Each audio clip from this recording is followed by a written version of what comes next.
The singer from Puddle of Mudd, Wes Scantlin, is taking heat for another bad performance, but this time he's blaming his old bass player for him. And today, I gotta tear into this situation, but before I do, hey, hi, hello, I am YouTube's bad boy. My name is Dan Frampton. How's it going? Hope you're doing good. Thank you for being here. If you comment within the first 3 hours, you'll be in the 3-hour gang, and that just means you're in the bad boy's good graces. And believe me, that's where you wanna be. Now, if you're not familiar with Puddle of Mudd, they're a little bit of a rock and roll band, maybe like early 2000s era. They came out with this grunge sound, kind of like after grunge was a thing. Remember the song She Hates Me? That's Puddle of Mudd. That's the kind of guy we're talking about. And then years later, this band went on to butcher a Nirvana cover that is one of the most infamous bad covers to ever grace the internet. So I really don't think that this current situation is gonna out-meme that other situation, but in my opinion, it's kind of a worse situation. You see, there was a bit of a free benefit concert at the Broken Spoke Saloon. Emphasis on free. People could just come and enjoy themselves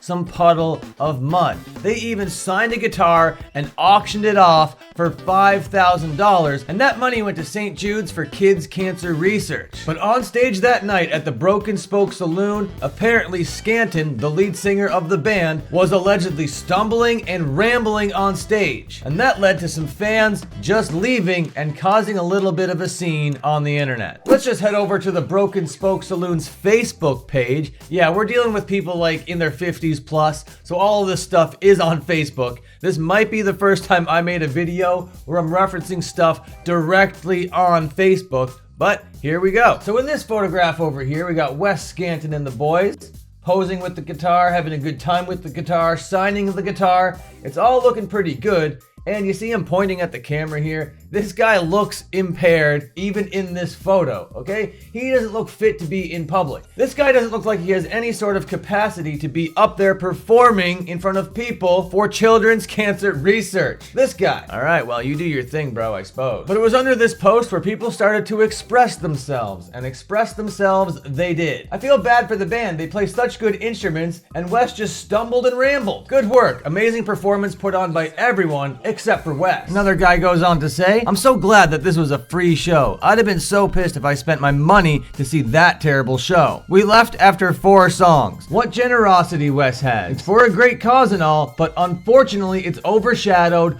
once again by his blatant and continued lack of respect for himself, bandmates, venues, and fans. And he comes back to Daytona for the second time in almost 10 years to make a mockery out of his own gig. It's obvious that rehab didn't work. Another person goes on to say, they were effing horrible. Shame. Total shame. People just keep on going. It was a total shit show. Their lead singer has a serious problem. The show was a total train wreck. It just keeps going and going down here. But let's hear from the man himself. A fan found Wes just walking around the venue the day after. He pulled out his phone and he went up to Wes and asked him about the show. What do you think that Wes said when confronted about his performance? Well, I already said it at the beginning of the video, so it might have already been spoiled for you. But he didn't take accountability, he didn't apologize, he didn't say, oh, this is all for a great event, we're just here to have fun. Yeah, I wasn't on my best A game, you know, I was a little bit sloppy, sure, but it's all for a good cause, we're just having a good time out here. No, none of that is true. He gets defensive, he gets very angry, he starts pointing the fingers, and he's still clearly very messed up on whatever the hell he was messed up on the night before. Either messed up again, or the residual effects of that being messed up. So let's head over to Facebook again to Cash for Harley Parts. Now that is a bad boy Facebook group if I ever heard of it. Cash for Harley Parts? All right, Wes Scantlin, roll it. Take it away. I'm here with the great Wes Scantlin from Puddle of Mudd. We're at the Broken Spoke. He performed last night, and Wes told us about the show last night. I suck, and I suck, but I was roofied. He was roofied, it wasn't Wes's fault. My old bass player, Sean Salmon, roofied me last night. And he's on his A game so today. He can go fuck his ass. He's going to do a great show. The next show we're going to be at. Love you, Wes. All right, so that's it. That's the famous clip there. He is still so clearly messed up on something. I suck, and I suck, he said, but it's not his fault. He was drugged. His former bass player roofied him, apparently, and then he gave him the double bird's thumbs out. Now, I love the double bird's thumbs out, okay? But admittedly, this was an awful use of the double bird's thumbs out. And then Wes Scantlin is so visibly annoyed in this clip, and for some reason on Facebook, I can't scrub the video and go back and forth. It's very annoying. But you think Wes Scantlin was going to take responsibility for his actions? Nah. He's just going to throw up the double bird's thumbs out, and then seemingly get angry at the guy filming. And to me, it seems like it was kind of set up to begin with. Like Wes is just walking around the venue, just complaining and kicking up a storm. A fan approaches him, they have a conversation. The topic of being drugged and being roofied comes up, and then the fan is like, hey, would you just say that to me on camera real quick? Because the moment that Wes says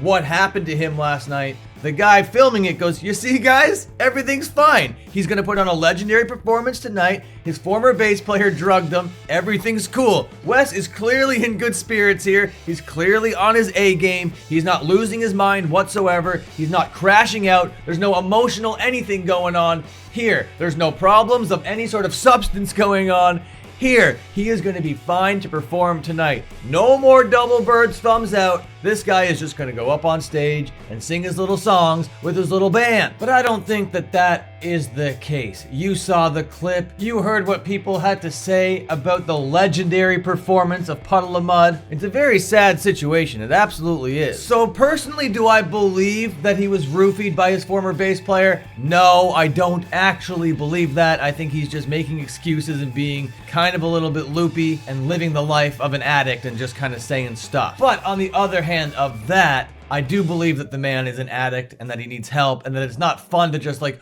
point and laugh at the man or anything like that. But it's just so clear that the guy needs help, and then behaving like this is something that you really got to be taking accountability for. At least acknowledge it. And that's coming from the bad boy. If the bad boy gets called out for acting bad, he's gonna be like, ah, yeah, goddamn right, I'm the bad boy. But Wes, I guess Wes is not a bad boy enough. So with all that being said, I guess Puddle of Mudd's legacy is completely in the gutter now, circling the porcelain, you know what I'm saying? And to be fair, I don't know how it's the year 2025 and they're still relevant enough to be hitting the news sites for putting on bad shows. But here they are in the news cycle again for putting on a bad show. Sad situation. Get some help, Wes. Because this isn't a one-off. If you'd believe it, Puddle of Mudd have more shows booked out there for 2025. So I really genuinely hope that they can get their things together, they can get out there and play these shows without a hitch. I'm not very hopeful though, I'm not gonna lie. The kind of person that I just saw, this Wes Scantlin guy, it seems like he needs serious rehab, like years and years in detox, but what do I know? That's just me basing this on just that one clip. But he definitely seemed like a delusional little monster, that's for sure. The next time that Puddle of Mudd is in the news, I want it to be for something positive. And this really could have been that positive story.